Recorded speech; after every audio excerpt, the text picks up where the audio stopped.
Hello everyone, this is Dennis and you're on the Den Electro channel. Today I'll be reviewing this multimeter for lithium and nickel batteries. The multimeter is small but very useful, and as you've probably noticed, it looks like a pager. On the front, there's a large display and 3 buttons. On the right side, there are 2 connectors. The first accepts lithium batteries, and the other accepts nickel batteries. The back is blank, just a flat cover. This multimeter can be used in many situations.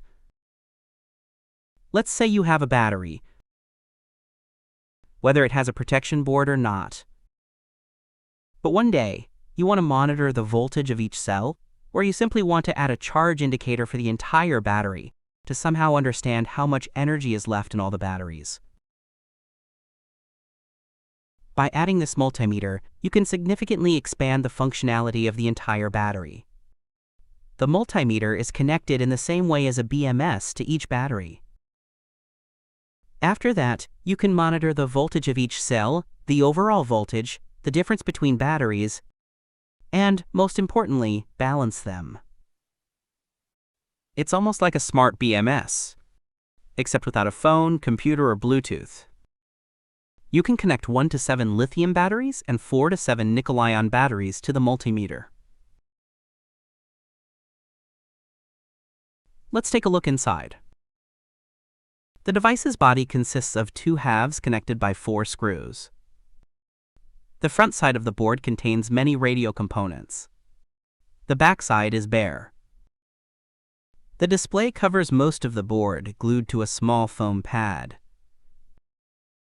On the left is an unmarked microcircuit and a speaker. It beeps very loudly, so I later covered it with tape. Most of the board is covered with small resistors and transistors. This is the balancing unit. During balancing, these resistors heat up. On the right are the terminals where the batteries are connected. They are connected in the following order. They are counted from right to left.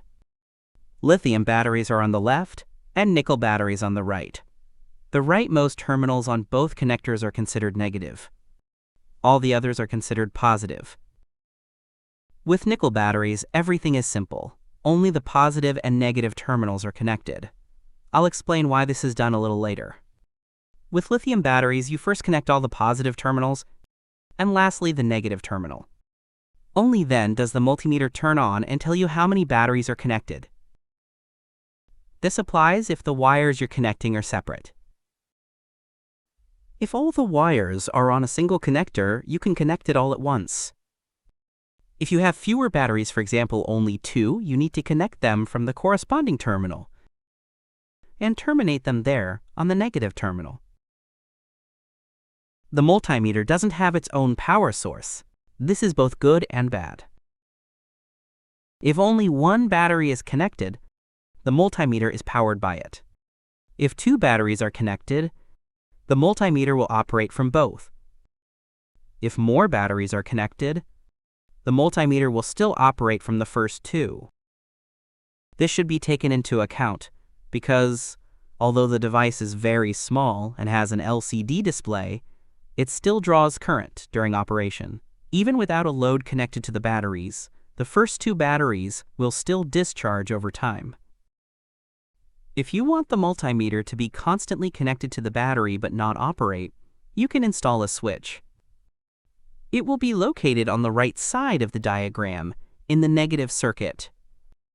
When the multimeter is disconnected, each battery draws a current of about 3 microamps. The second battery draws a slightly higher current, 7 microamps. Apparently, the circuit there is slightly different since it is connected to the multimeter's power supply.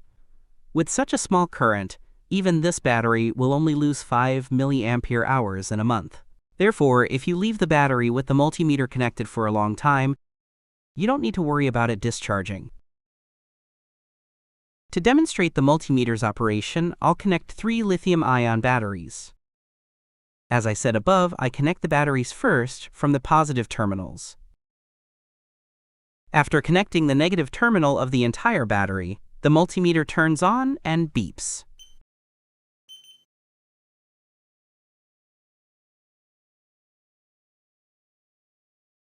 Now let's take a closer look at the multimeter's functions. The display shows various data, but there's not much of it, so it won't get confusing. The top line displays the battery cell number. The left column displays the battery type. The center column displays the voltage of either the entire battery pack or a single cell. The word total is only displayed when the voltage of the entire battery pack is displayed. The lower right corner displays the charge level as a percentage. And here the same thing is displayed in geometric shapes. It's easier to see the charge level from a distance than to peer at the numbers. By pressing the first button, you can select the battery type: polymer, iron phosphate, and lithium-ion. You should select the battery you currently have connected. The multimeter can't automatically determine which battery you have connected. It simply sees some unknown current source. Although all these batteries contain lithium, their minimum and maximum voltages are different. Please note that when I change the battery type on the right, the charge level displayed as a percentage also changes. To find out how much charge my batteries have, I need to select lithium-ion batteries. Lithium polymer batteries have the highest voltage, so the multimeter currently shows the battery as undercharged. Lithium iron phosphate batteries have the lowest voltage, so the multimeter shows a full charge of 99%. Holding the Type button for a couple of seconds causes the multimeter to beep twice. This enables battery balancing. But it doesn't start right now because the battery's voltages are roughly the same. I'll show you how it works a little later. If you press the Cell button, the display will show the voltages of all the battery cells. The batteries are changed one at a time from the 1st to the 7th. The battery's serial number in the stack is displayed at the top, but if fewer batteries are connected, as I have now, only those will be shown. After I scroll through all the batteries, the full battery voltage is displayed again.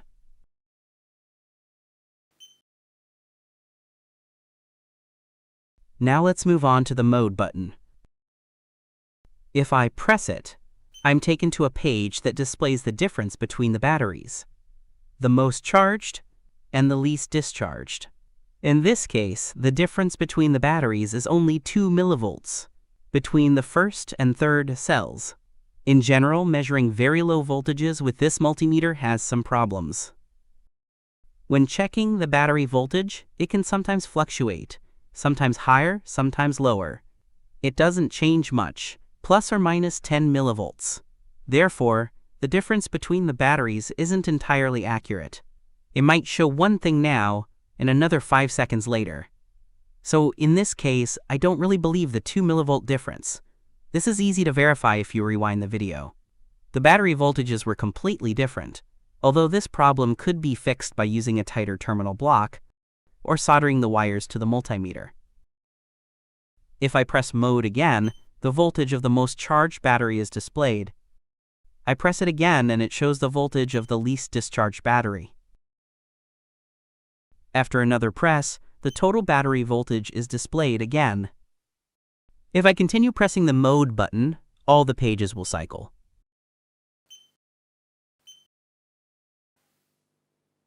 Now let's see what happens if I disconnect the batteries.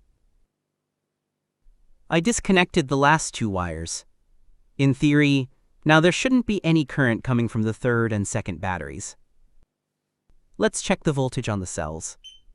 There is voltage on the first, but nothing on the second and third, as expected. The total battery voltage is equal to 1 battery. Note that the meter still thinks there are 3 cells connected. If the batteries are reconnected, the voltage in the empty cells is restored.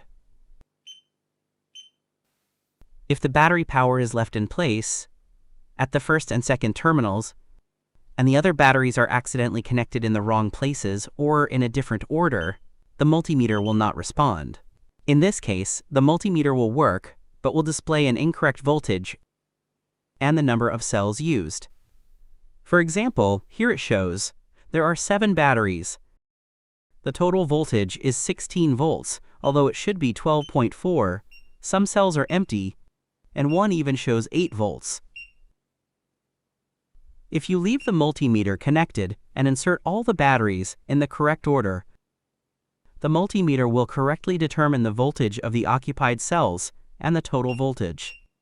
But the previously occupied cells will still remain, and they will show 0 voltage.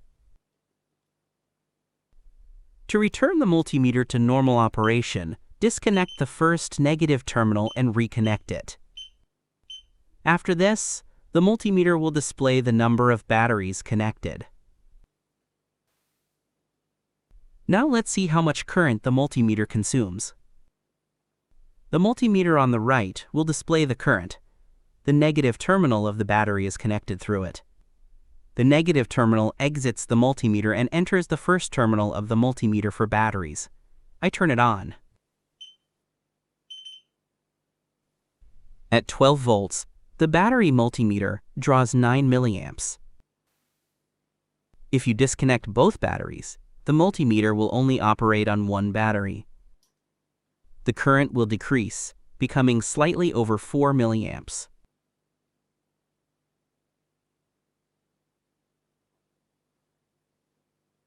When the buttons are pressed, the current fluctuates slightly. The speaker that activates when the keys are pressed draws additional current. Now let's look at how the balancing system works and how much current it draws. The voltage of all the batteries is now approximately the same. So, to start balancing, I need to discharge one of the batteries. For this, I'll use a resistor, like this. I'll connect it in parallel with the second battery. The batteries aren't brand new, so the voltage currently displayed on this multimeter will drop immediately.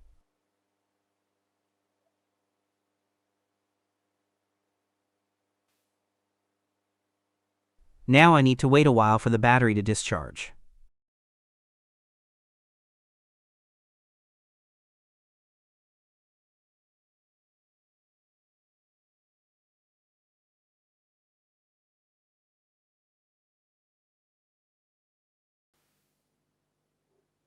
I disconnect the resistor. The voltage rises slightly. The first and third batteries now have a higher voltage, since I only discharged the second one. So when balancing begins, the multimeter will only discharge the first and third batteries to match the voltage of the second one. Now I hold down the type button. The multimeter beeps continuously and balancing begins. Note that the current consumption has increased to 23 milliamps. Now the excess energy will be dissipated in the balancing resistors. During balancing, the display shows the voltages of all batteries one by one. The slideshow will stop when balancing is complete. The multimeter board gets quite hot during balancing, but fortunately I didn't notice any malfunctions.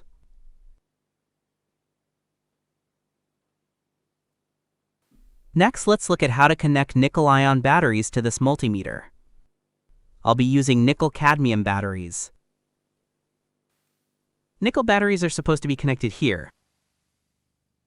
The negative terminal is the topmost terminal, and the positive terminal is the middle one.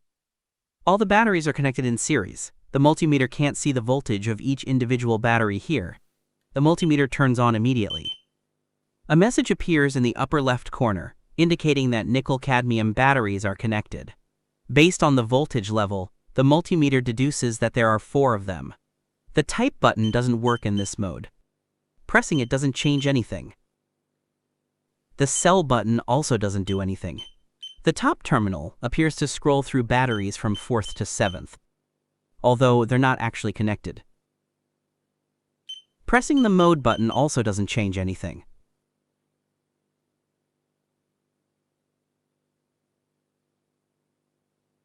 There's a third terminal in this connector. If batteries are connected to it with any polarity, the multimeter won't turn on. If you know what this conclusion is used for, please write in the comments.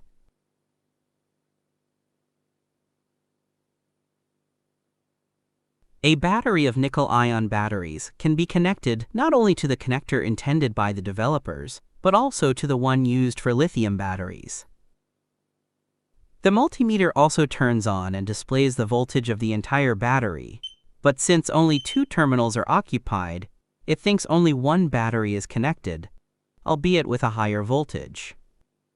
The multimeter can display a voltage of no more than 6 volts on a single lithium battery cell. Therefore, if you have more nickel-ion batteries, you will still have to connect them to the appropriate connector. When powered by only one battery, the multimeter works very poorly. You could say it's not even designed for this. The multimeter displays approximately correctly up to 4 volts, but below that, the measurements are greatly distorted.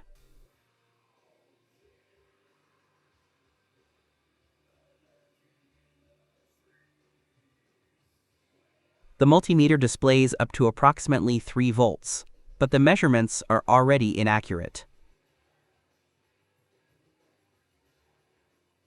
But even in this case, the multimeter still works. If you turn it sideways, you'll see that it shows little voltage. Therefore, the battery shouldn't be left connected, otherwise it could completely discharge. Now let's do it a little differently. Instead of the first battery, there will be a converter. It's set to 6 volts, and instead of the second battery, there will be a real battery. The multimeter shows a total voltage of 10 volts. The first cell shows 6 volts, and the second almost 4.1. Now I'll lower the voltage on the converter. At this time, the readings on the multimeter will also begin to drop. This way, the readings from both devices can be compared. Now both devices show 5 volts. The difference between them is very small.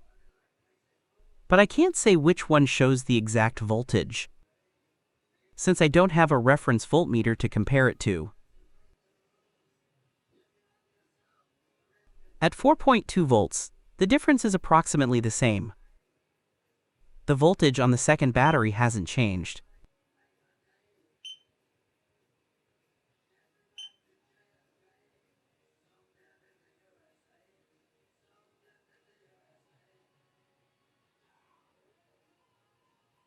The nominal voltage of the lithium-ion battery also shows approximately the same error, only 17 millivolts.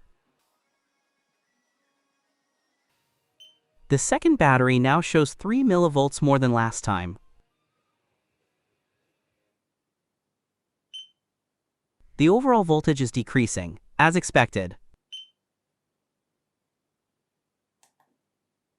I continue to lower the voltage. At 3 volts, the difference is also small, 16 millivolts.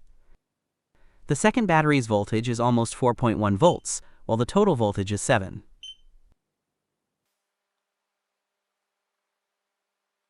At 2.5 volts, the difference is very small, just 2 millivolts.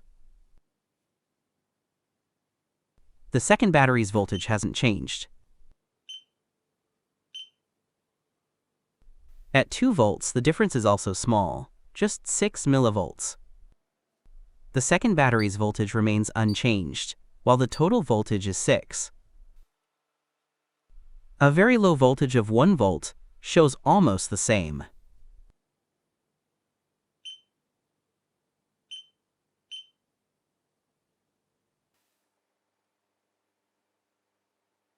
The minimum voltage for my converter is 0.6 volts. A battery multimeter shows it exactly the same way. As you can see, a battery multimeter measures voltage quite well, even when the battery is very discharged. The multimeter can also be used as a regular voltmeter. For example, you can measure the voltage of a regular lead-acid battery. A voltage of 10.3 volts means it's discharged. If you reverse the polarity and connect it to the battery, the multimeter will show no result. Here, I used a connector for nickel-ion batteries. Now let's see what happens if we measure the voltage of such a battery in a lithium battery connector. The maximum voltage it can show for a single cell is only 6 volts. If you swap the wires, the multimeter will also show no result. It won't burn out. The measurement range for lithium batteries can be increased slightly by using the first and third terminals. This way, the multimeter will think there are 2 batteries connected. Now everything reads correctly, 10.3 volts. But the maximum voltage here will most likely only be 12 volts, since one was 6. If you leave the negative terminal in place and move the positive terminal further along the connector for lithium-ion batteries, the multimeter will no longer work. The multimeter comes with a small package. It's shipped in a cardboard box like this one, along with a small instruction manual. You can download it from the link in the description. The manual says that this device is called Cellmeter 7, version 2. Translated into Russian, it means something like a cell meter. AliExpress also sells this Cellmeter 8. In Poland, it's intended for radio-controlled models, for testing their batteries and servos. It has more features, many of which the average person won't need, but it does have a backlit screen. For all these advantages, you naturally have to pay more. This multimeter has been in production for many years, so you can find old reviews of it online. It used to look exactly the same, but it didn't have balancing, and the circuit boards look different inside. This was most likely the first version, but it's probably no longer available. Although the multimeter says capacity controller, it can't actually measure battery capacity. It only displays voltage and charge level, which is also calculated based on voltage. So if you want to know the capacity of your batteries, you'll need a different device. The link to the store where I bought the multimeter will be in the description. That's all for today. Bye everyone.